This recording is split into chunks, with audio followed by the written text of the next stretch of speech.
Salut les gens, je vous retrouve aujourd'hui pour parler point de rosée, humectant et anti-humectant. Je vous vois déjà vous dire qu'est-ce qu'elle va nous raconter encore aujourd'hui, c'est quoi cette histoire de point de rosée, etc. Mais je vous conseille de regarder la vidéo parce qu'il y aura des astuces pour ne plus jamais avoir de bad hair day. Alors j'imagine déjà les rageuses, il n'y en a pas beaucoup mais il y en a déjà quelques-unes. Donc ils vont dire mais tu sais pas de quoi tu parles, faudrait un peu se renseigner, etc. Alors qu'elle n'a pas du tout regardé la vidéo. Hein. Alors les filles, si vous êtes là, mettez un pouce rouge sous la vidéo. Donc je continue pour les autres.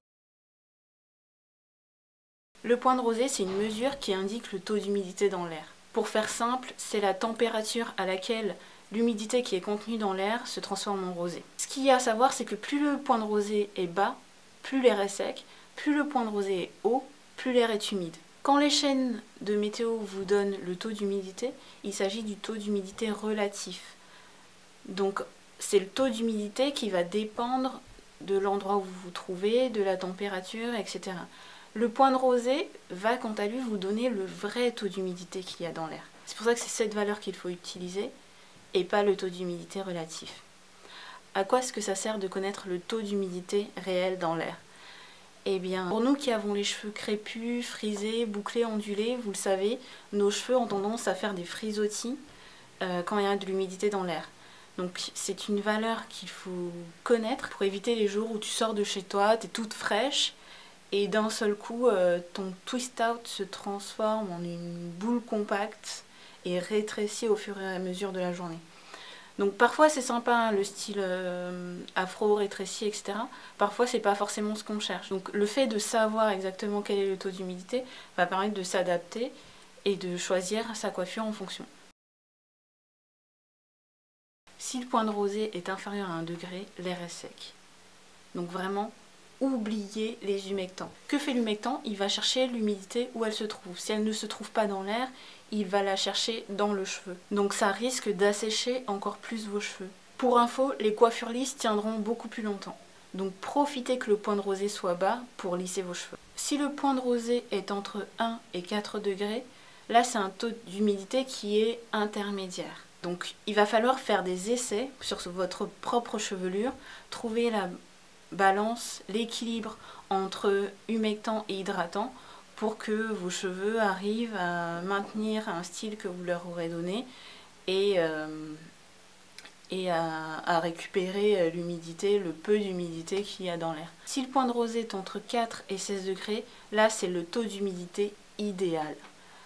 Vous êtes assuré d'avoir un good hair day, vos coiffures vont tenir. Donc là, vous faites aussi une balance entre hydratant et humectant.